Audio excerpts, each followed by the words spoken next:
Void welcome. We meet again. Glory is mine.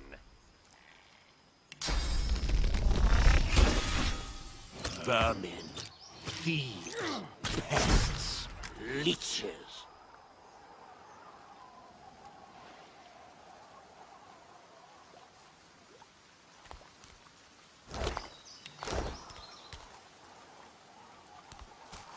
This world is ours.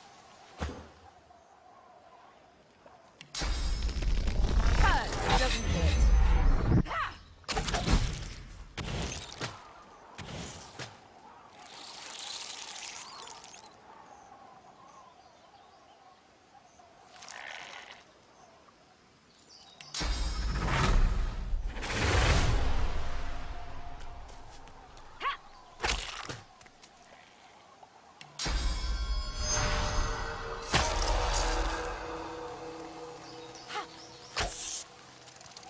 Fall, die, pass away.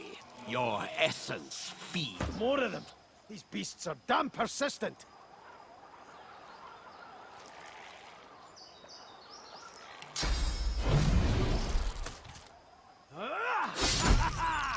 You will not be spared. Your time is up.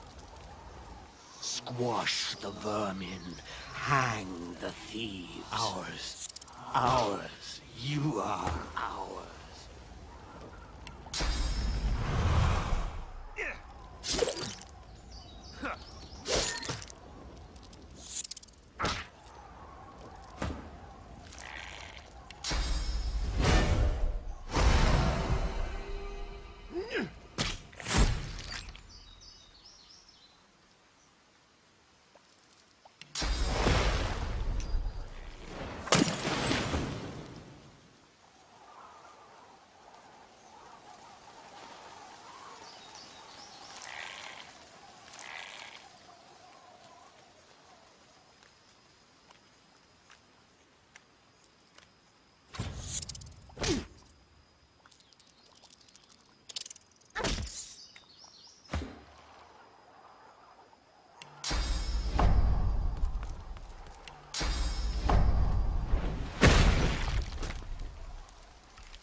Cornered.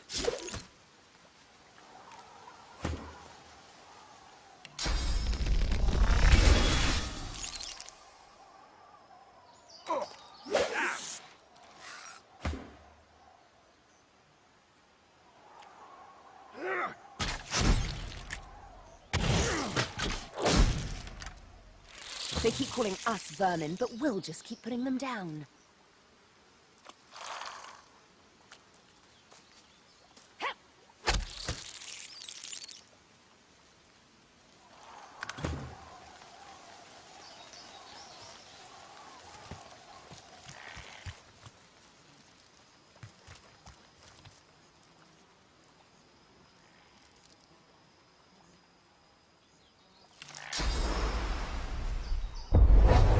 We are the many and the all.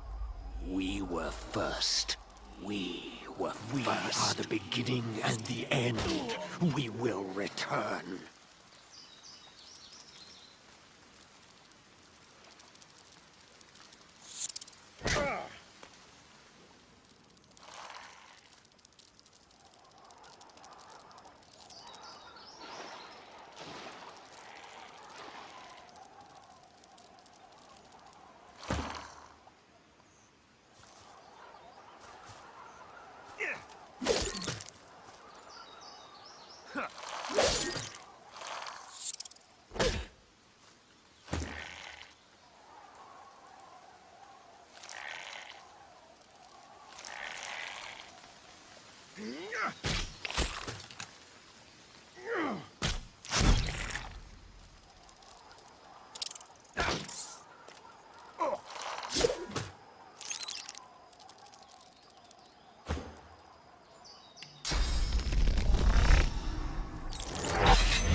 hang from your father's shield.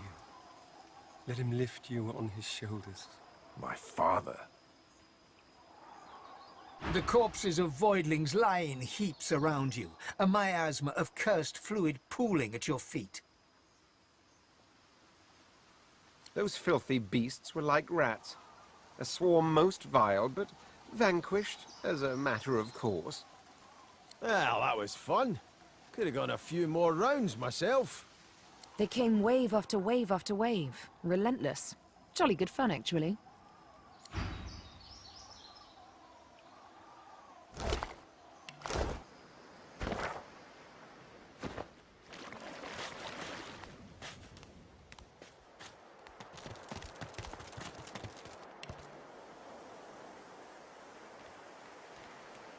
Up on the ledge before you, a lone lizard woman overlooks the marshes. Her stare is as sharp as the bolt eyeing you from atop her crossbow. Stand back and keep your hands off your weapons. Convince me you're no Magister, or draw one last deep breath. Her eyes go wide with wonder upon your mentioning of a divinity. No Magister could sense the spirit of the goddess. Only a true sorcerer could, blessed with senses greater than our worlds alone. I apologize for this steel-tipped welcome, but lives are at stake. Hold on, I'll let you up. With one graceful motion, the lizard throws down a tangled mess of vines for you to climb. Come, ascend to the sanctuary of Amadia. You'll find you're not the only guest here, but the Great Mother provides for all.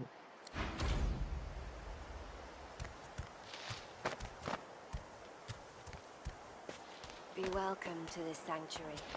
Amadia's eye in the storm.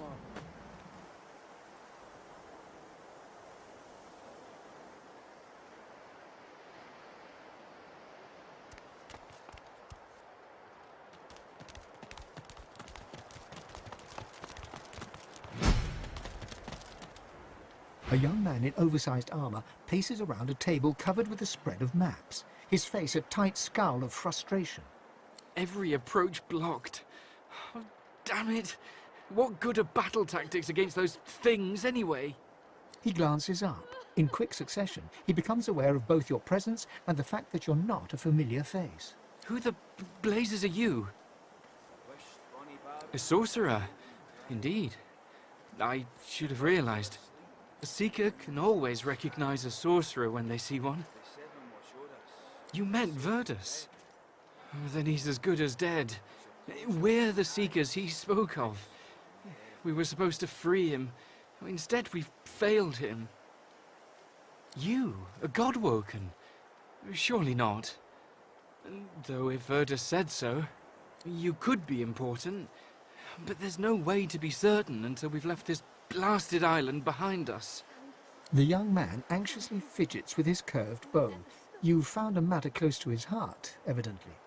That's easier said than done, I'm afraid. Much easier said. The Magisters have us cornered. They have these weapons called Shriekers. If we try to go against them unprepared, we're dead. We've lost many already. There's weapons, ancient devices that can counter those things. Our leader, Sir Gareth, set out to find them, so we could break the Magister blockade and escape this island. But he hasn't returned. If Sir Gareth doesn't come back with those weapons in tow, well, this island will be our grave. What? No, not Sir Gareth. You truly sure it was him? Without him to guide us, to find those weapons, we're done for. The young man blanches, his lower lip trembling. No. He can't be dead. That would mean I'm in charge. I can't do it. I can't. I'm no leader. We're all going to die here. I'll lead the others to the harbor. Maybe we'll get lucky. Though I doubt it. Join us, if you like. I just don't know how we'll manage. We needed one of those purging weapons. A wand. Yes. Oh, please, come when you can. And if you manage to find one of those purging weapons, a wand maybe, it'll make all the difference.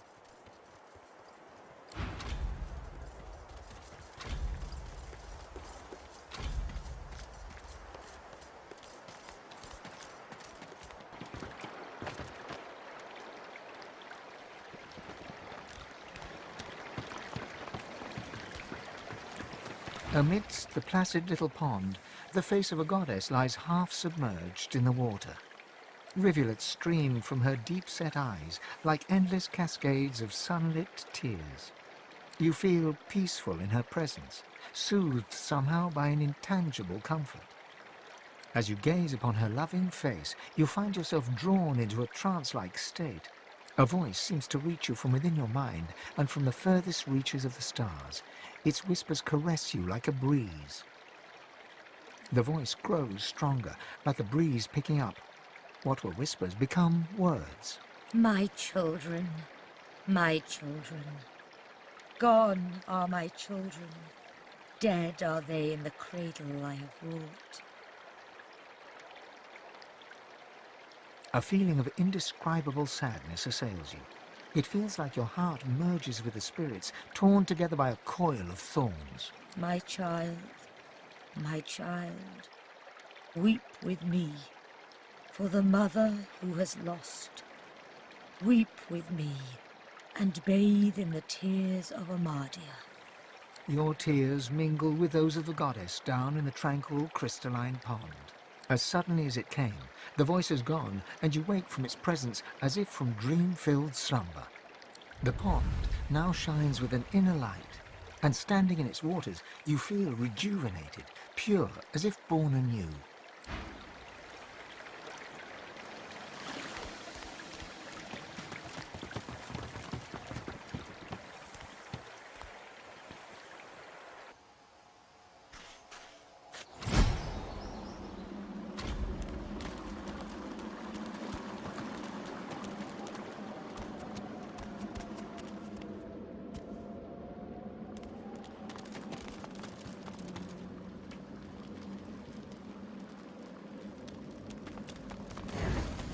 Hey! Hey you! Let me see what you've got under there. Go on, go on. Show me your... Pecker! Oh. Why are you still speaking? How awkward.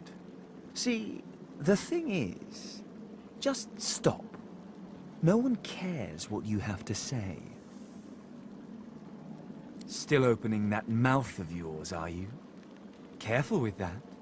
I quite like the look of it. How awkward.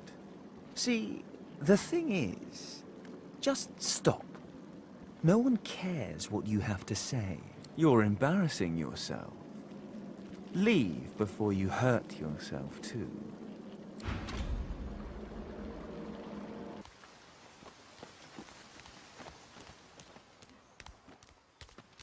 Such barbarism. What happened here? An old elf's pained gaze passes between the crucified. Anger bubbles within him. He seems on the brink of tears of rage. Dear ones, not like this. Not like this. Not like this. They're as good as my family. But I cannot heal them. I cannot heal them. So much pain. They are changed. That Dallas woman did something to their minds. They won't be moved and they can't be healed. They resisted at all costs. They can't even be healed.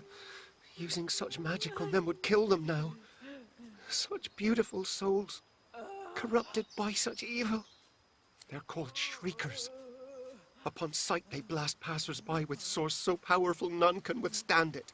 Instant death, that is guaranteed. Where you find shriekers, you can trust the Divine Order is hiding something they desperately want to keep private. Fate of my dear ones proves there must be some such thing on this very island. Stay away from shriekers if you want to live. I know not how much longer my friends here have.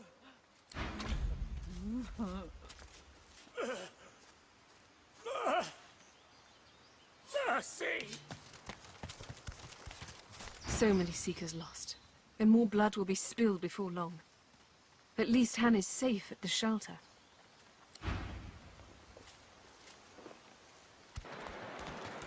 You would attack the Magisters directly?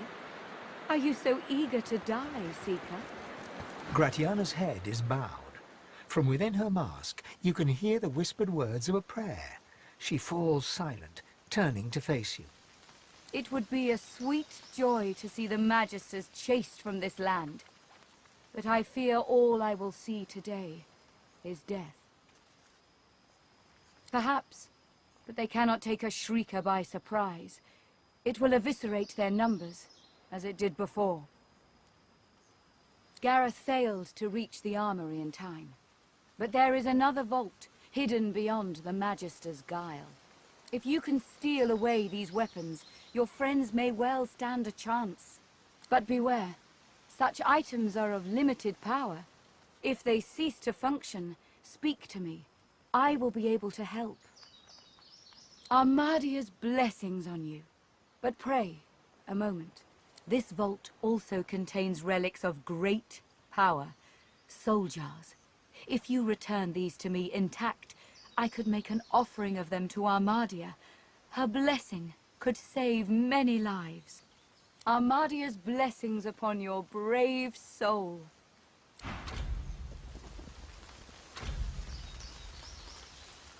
The Shriekers, they're horrifying. We can't move forward while they're keeping watch. They'll blast us through. We can't move forward while those Shriekers are there. You have to find a way to purge them. Please. I understand. But please, hurry. You would attack the Magister directly. Are you so eager to die, Seeker? We're safe back at the shelter, thank the Divine. She's not up to facing the Magisters again. Not now. Those Magisters are gonna pay. I want to see some guts spilled for what they did to us.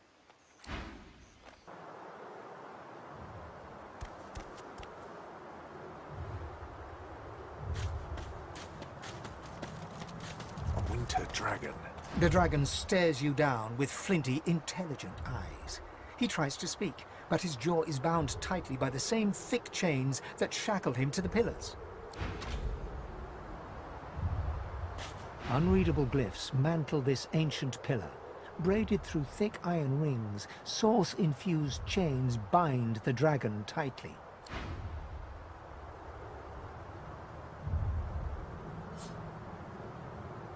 Unreadable glyphs mantle...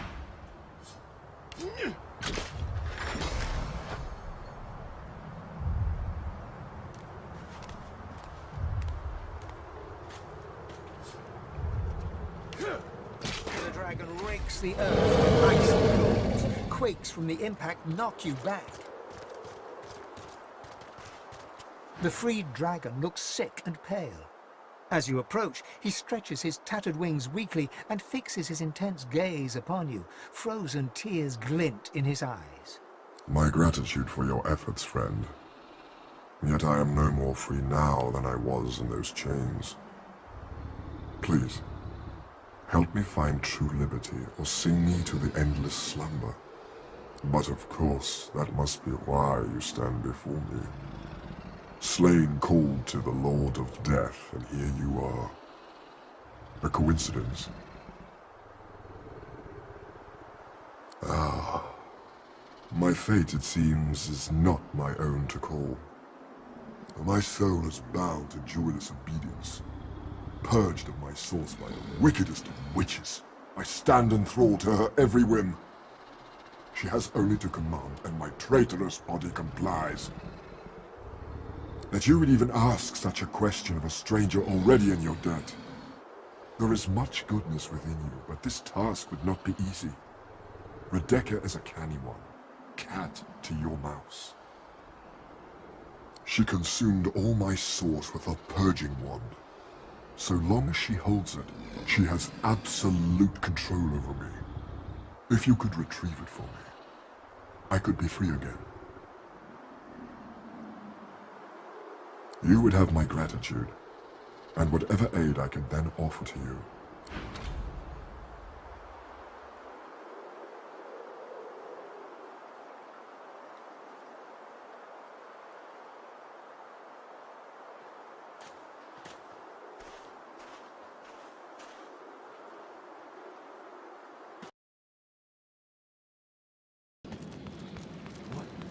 is this place? A tall woman stands amid a field of corpses, some fresh, some ancient. The sour smell of them stings your nostrils, your eyes.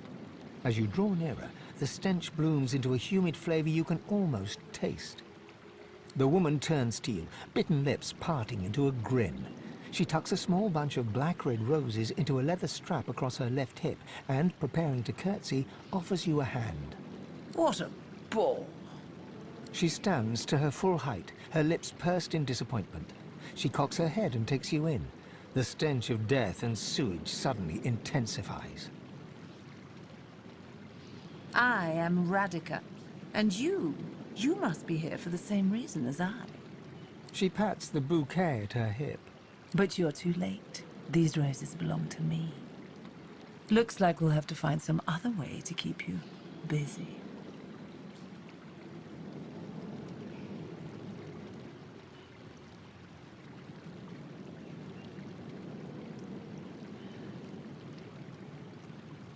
Oh, I do hope that little so-and-so hasn't been talking.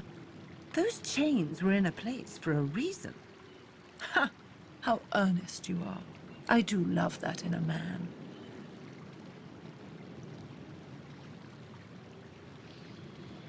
Then I suppose you aren't leaving, darling.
Healing!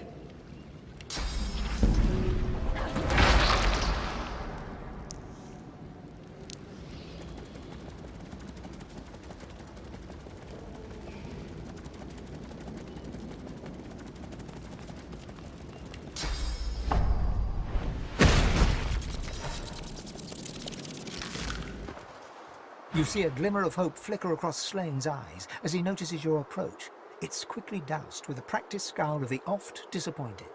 Have you brought it? Or am I to remain a slave? Slane rears back in eagerness, grasping the purging wand with razor-sharp claws. Before your eyes, the source from within the wand surges into his draconic form, filling him with a light so bright that you must shield your eyes from the glare. The blazing brightness dies down. Squinting, you now see no dragon before you, but the figure of a handsome lizard. A handsome lizard with the same eyes as Slane. His eyes still blaze, a piercing silver. A triumphant smile dominates his face as he bows extravagantly before you. Slane, at your service. Neither. Both. I am a dragon knight, the last of my bloodline. Shifting between two shapes is our greatest gift. If everyone thought like you, this vile place will be little more than a sunny island. Perhaps before we're done, we can return it to such a state. Knowing such a steadfast and noble soul offers help to those in need gives me great comfort. I'd like to offer you the same. When you are truly at a loss, when you have no choice but to back down or perish, you will find safety in my shadow. This, I promise. All of my thanks are yours, and yours alone. Farewell, my friend. Slane smiles at you and turns to leave. He takes no more than a few steps before he shimmers out of lizard form, blurring in midair back into a majestic dragon that soars away.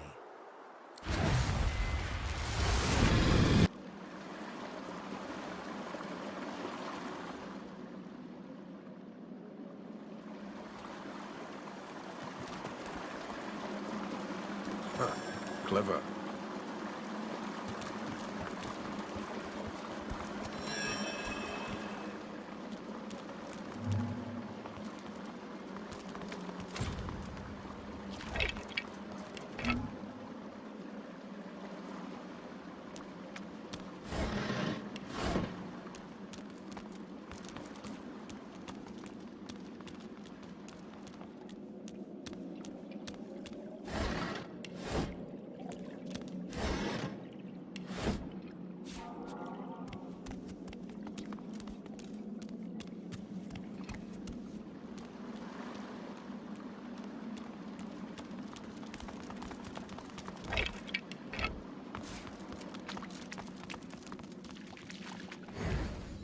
Didn't I tell you to leave?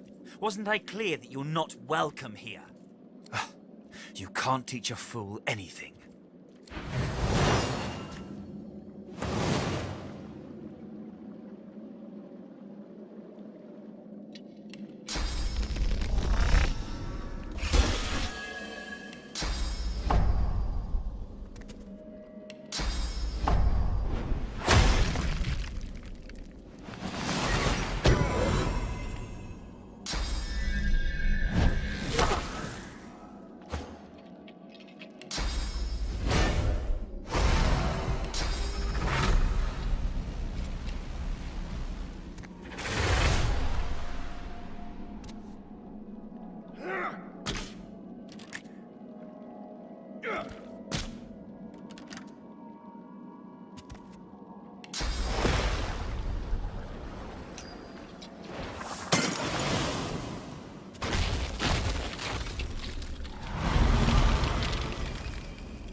Glory is mine.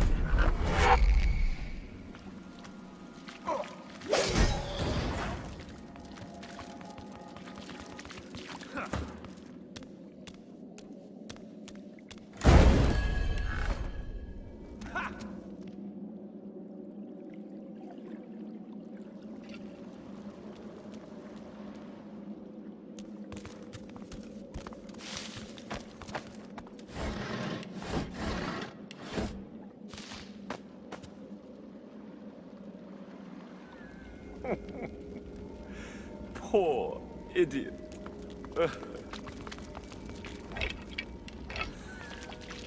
Pathetic boy. This isn't some game. In what world does treasure simply appear from on high?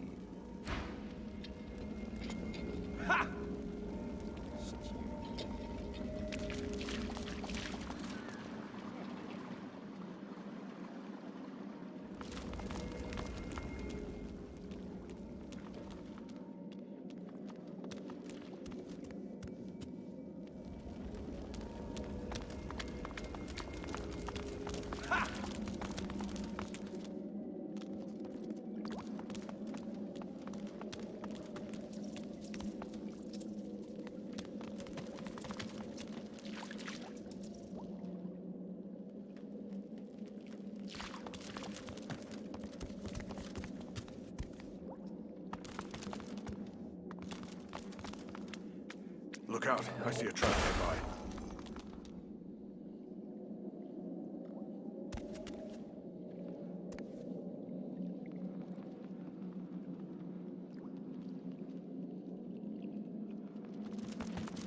Look out! I see a trap nearby.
come to find. You come to search. But you won't find the way. A pity. Brachus has willed it. Trompe-l'oeil must abide. You have met the unfortunate guardian of this vault. Judge him with a forgiving heart. Fate has been unkind to him. Do you wish to move forward?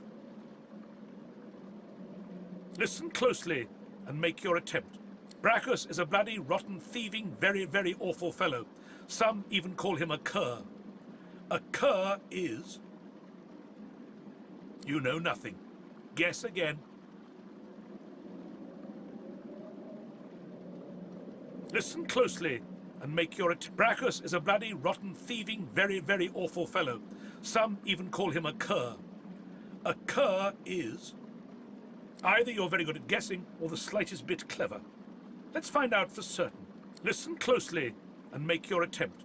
Source is a scourge, a devil, a misery, a blight, a hex, a curse. And yet, the cure is...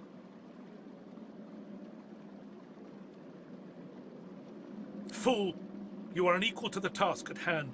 You will not move forward out of my sight.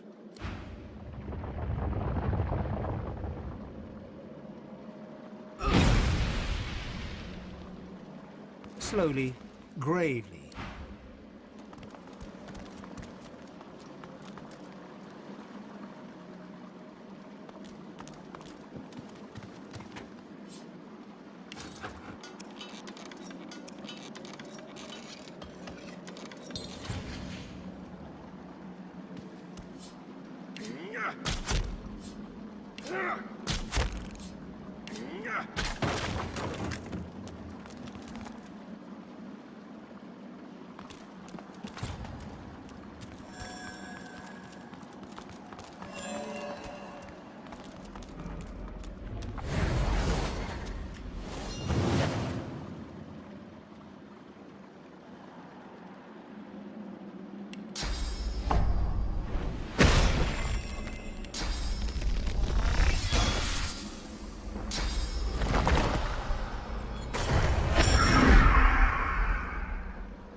I sense something nearby.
stabs you in the eye.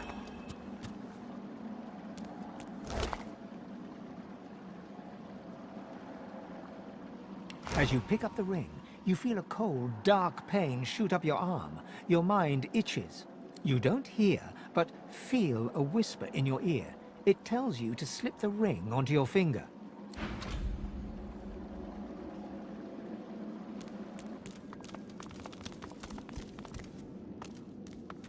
That's plenty.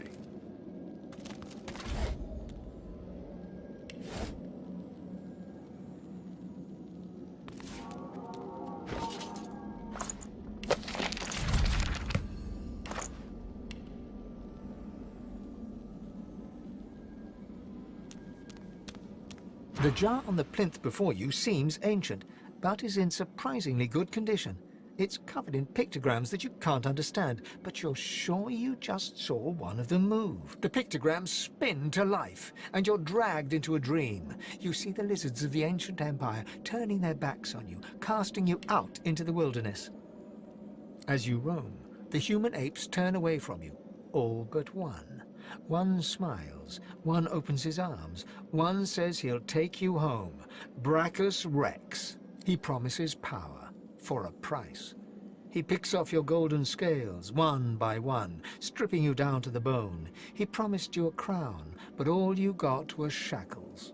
You try to fight, try to reclaim what's yours, but a woman takes you by the hand and leads you to a tower. He promised he'd take me home, you cry. You are home, she smiles as she seals the door. This is where you belong. Your hand drops away from the soul jar, your skin prickling. In the back of your mind, you hear a small, scared voice whimper before fading to nothing. The long-dead lizard's visions fade. I can't help but sympathize with him. He just wanted to go home. No amount of loneliness excuses wickedness. He helped a monster for selfish reasons. What he did shames his people.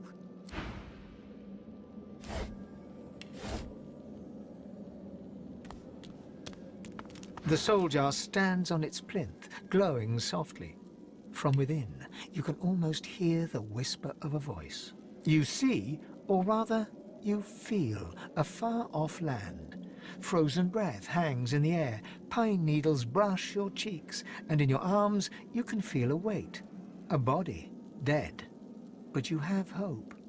Your vision swims.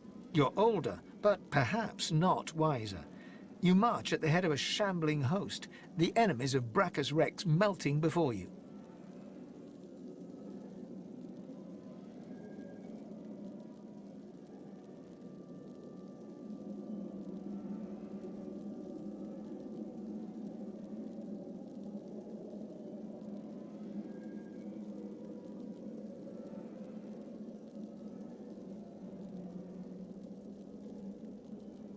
The scene twists again. Now Brachus stands before you, a beautiful woman at his side. You lash out in treasonous rage, but cold arms bind you. You're sealed away in a tower. Your screams fill the darkness. You feel a jolt and open your eyes to see the soul jar before you, lying still in the vault. Your hand falls from the jar and grips the pillar as you try to calm your ragged breathing. The necromancer's memories fade to black, but the feelings remain. They may have been a necromancer, but they did not feel evil. Misguided, perhaps. Anyone who marches at the head of an undead host deserves whatever punishment they get. One must wonder how many more lives they took, how much more misery the scum caused.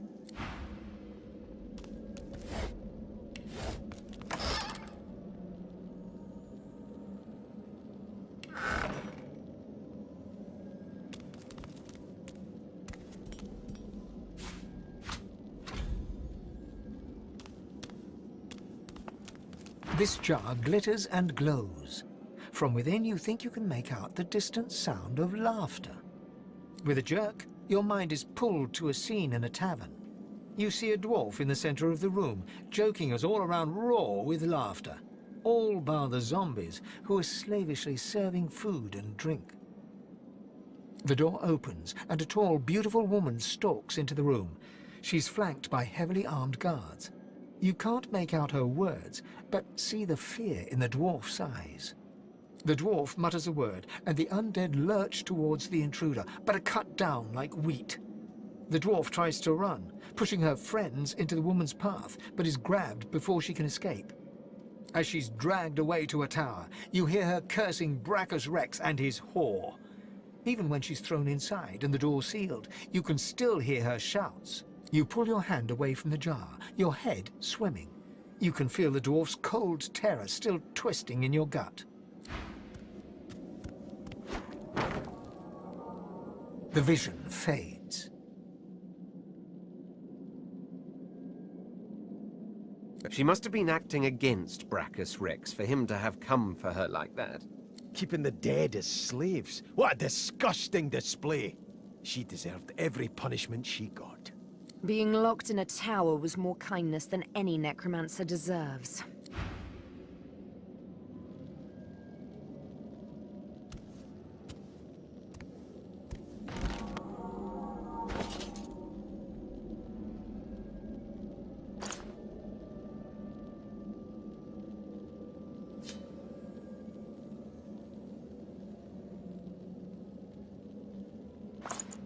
The pictograms on the jar stand fixed and still.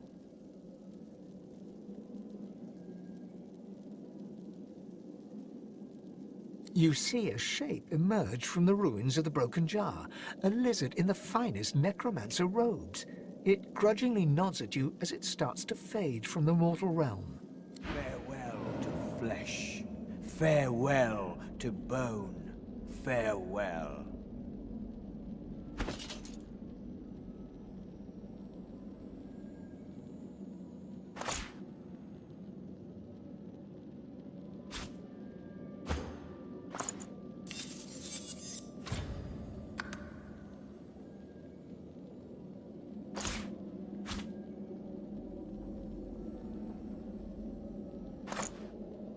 The jar stands before you, cold and still. A human spirit slips from the ruins of the jar. Decked in necromancer robes, she turns to you, bows, and starts to fade away to nothing. My eternal thanks, young one. Oh, timely death. Hmm?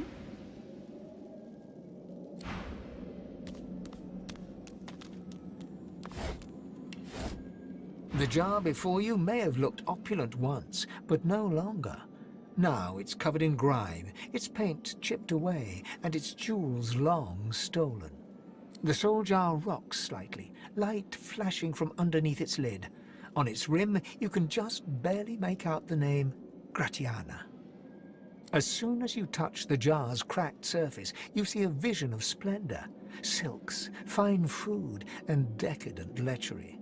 But underneath it all lies bone and blood. The vision shifts. You see burning villages, slaughtered women and children. You see her, purging wand in hand, standing amongst it all. She throws her head back and laughter echoes in your skull. A shadow falls across her, and you see a large, weeping face. She reaches out as if to comfort, but Brachus drags her back. You see her fall into the mire of the swamp, trapped. As you pull your hand away, you can feel a deep, longing sadness in your soul. Is it regret, or just sadness for a life that used to be?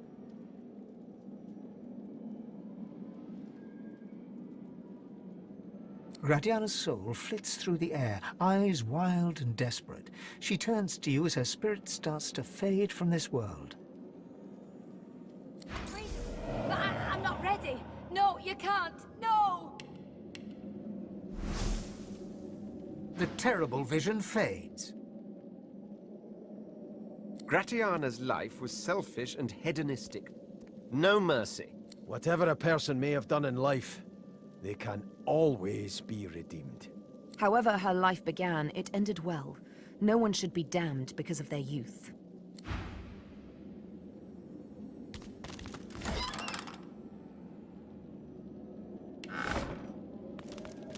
The jar before you glows with a blue light. Its appearance flickers and changes. It is at once a brightly coloured motley and also a deep grey. You hear roaring laughter and shouts, then the hush of silence. You think you can hear quiet, choking sobs from within. With a jerk, your mind is pulled to a beautiful palace court. It's filled with cheers, but you can almost taste the fear in the room. You see a jester prance in the court. He casts illusions, playing to his master's cruelty by picking on the weakest in the room. He lives for the laughter and applause. The scene spins. A new face. A new fool to make his master laugh. Don't worry, he's told. You'll always have your place. The door closes, and you see the illusionist in the dark of this dungeon.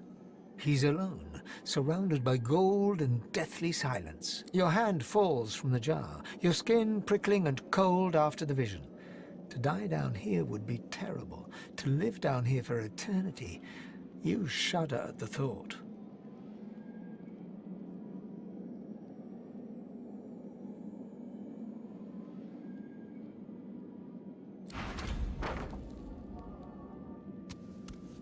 The visions fade to black, but the memories remain.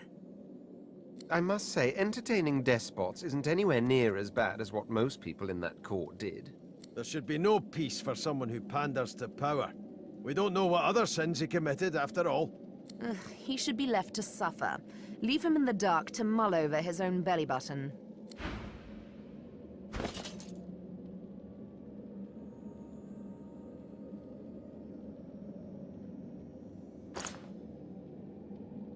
The jar seems quieter now. It sits still. The jar shatters like glass, but a spirit rises from the shards like smoke. The ghost of a dwarf, bedecked in necromancer robes, winks and blows you a kiss before slowly fading to nothing. Beautiful. Thank you. The deity's head and hands are missing, severed as if by a sword. You can't tell if this was meant to be symbolic somehow, or a mere act of vandalism. As you take in its chiseled details, you have a vision. The statue comes to life and embraces you awkwardly with its broken arms. Unable to resist, you're flown away into an endless dark. That shrine seems to have brought me here. What is this place?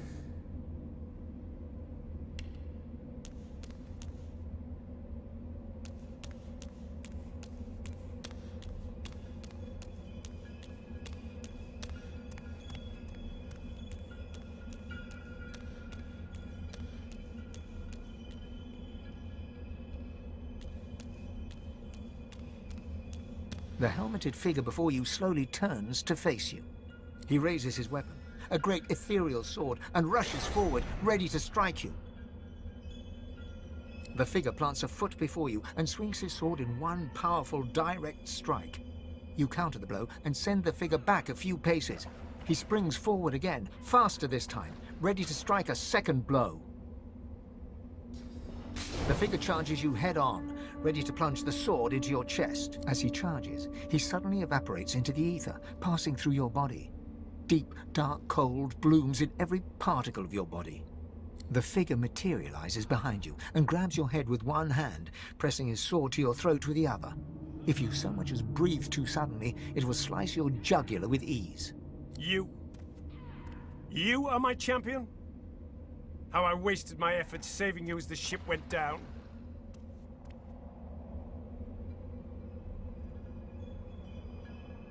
The time for fealty is gone. The fight to survive is the only remaining battle. The divine is dead. Voidwoken haunt the night. Do you think I would let my people, our people, suffer so deeply without intervening? I chose you to be my champion, but it seems I've chosen wrong.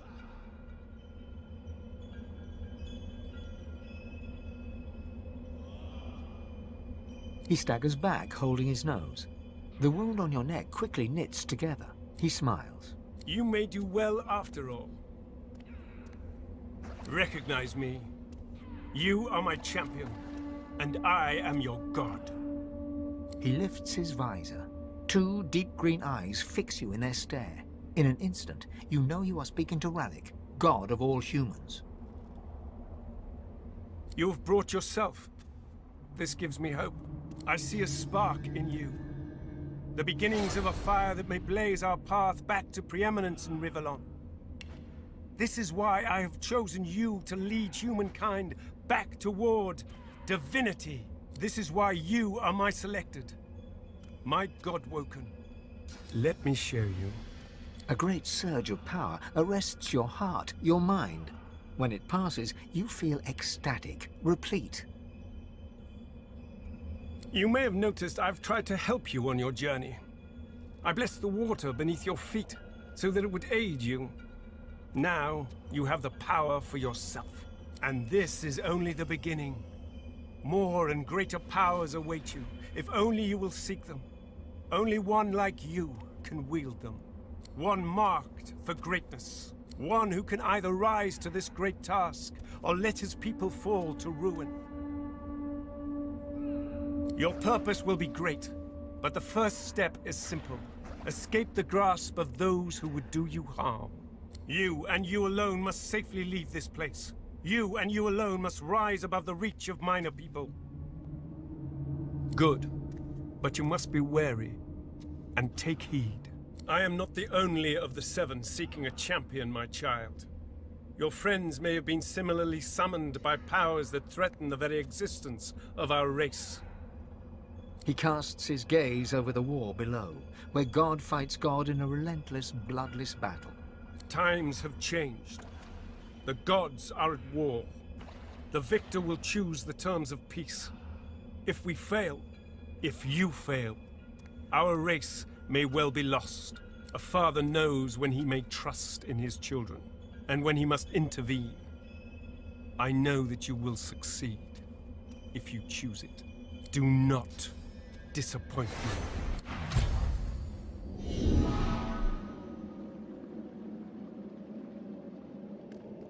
Sibyl is pensively tracing a new name on her arm, gilded letters in an ancient alphabet. Sibyl. My own name. A little gift from Tirsen Dilius. Leave it to a god to be overly dramatic. Must be a celestial party game. Or maybe he wanted to teach me a lesson. If the latter, he has much to learn.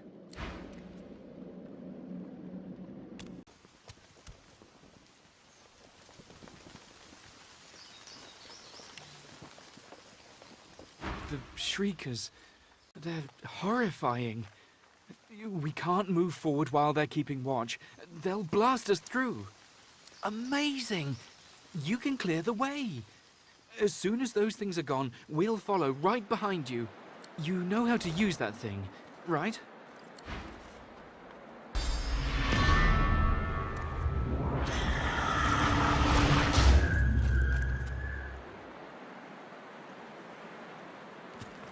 I see flurries, and the air thrums. Could he be slain? It's him. He's come, true to his word.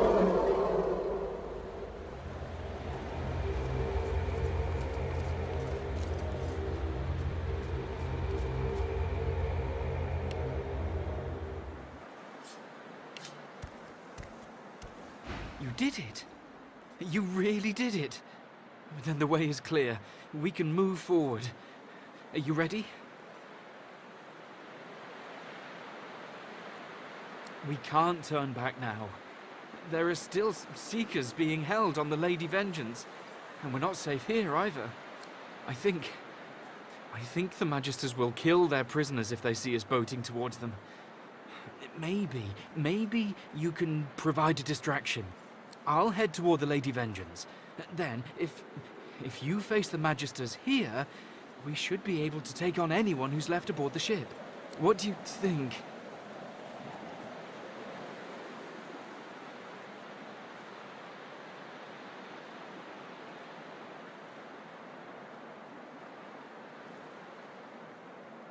Let's go.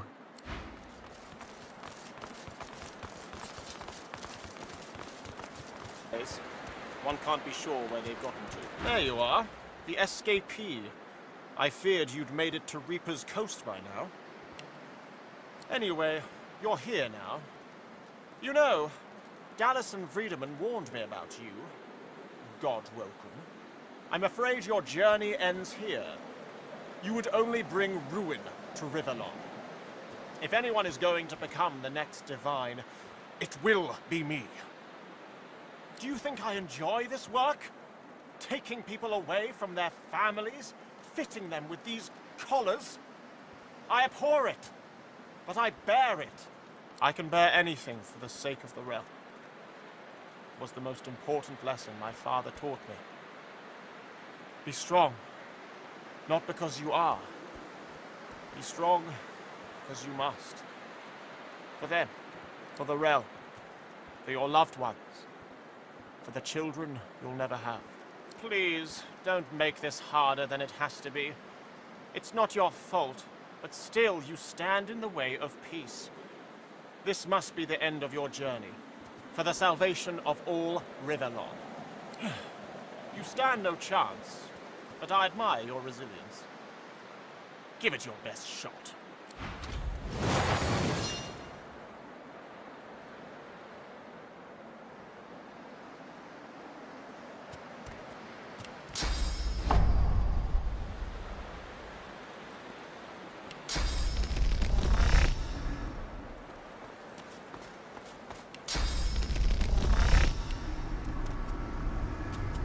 Prepare yourself.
Die, all of you.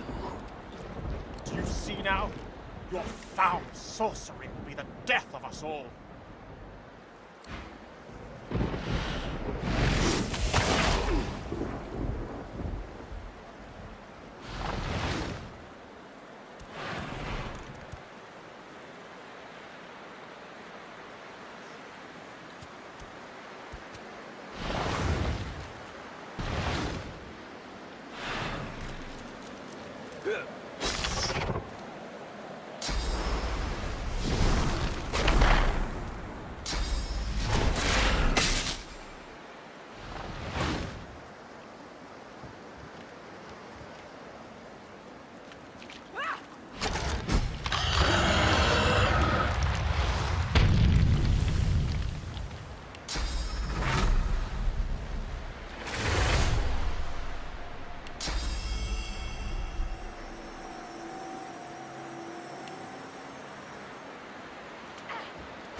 Alexander is fallen.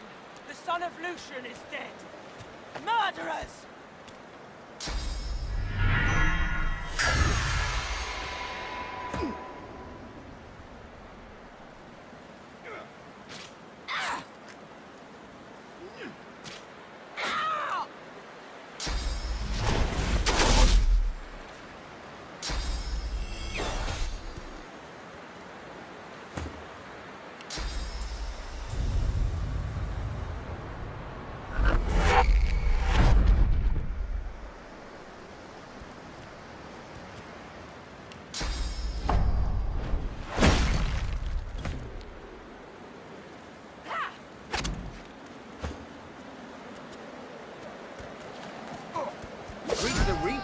me.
Well, well, quite the mess you've made here. I'm Malady, and you're... She steps forward, grabs you behind the neck with alarming strength, and pulls you close. She sniffs twice, her nose at your ear, then bites, piercing the lobe with a needle-sharp fang. She releases you and grins, running tongue over teeth. God-woken. My mother certainly thought so. I didn't hurt you, did I? She leans back, looks you over, and smirks. So, God-woken, you're what gets some of us out of bed each morning. What do you make of that?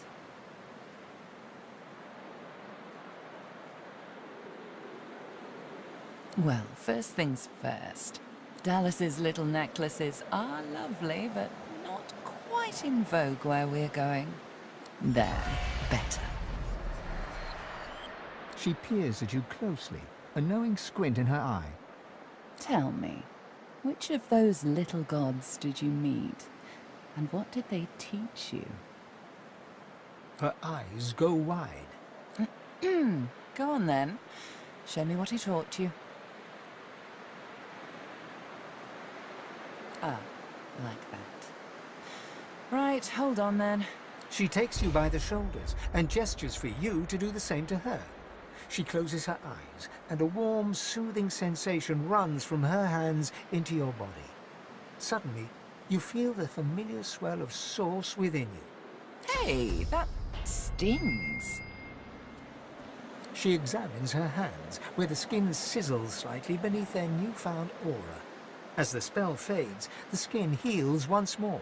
Her whole body seems to relax. You really are God-woken. I'm... happy. Oh, how unbecoming. Come then, we set sail, your destiny awaits, etc. You'll have to ask the Meister about that. She's dying to meet you. Malady beckons you to the boat. After you, darling.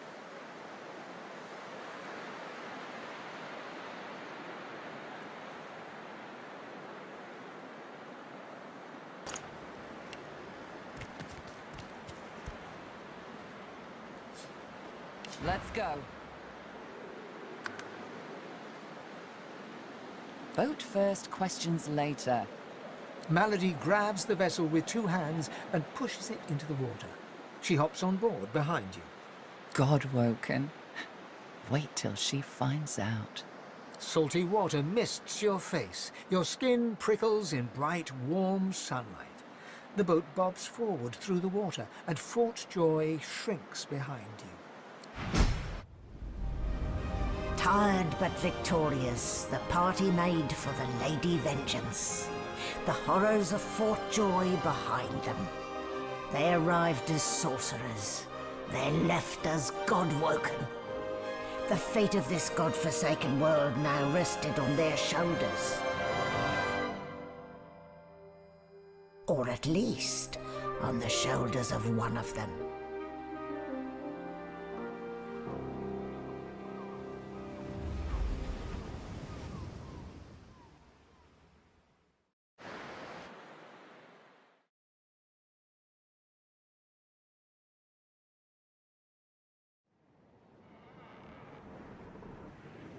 A light sea breeze kisses your cheek and carries away the smell of blood wafting up from the deck.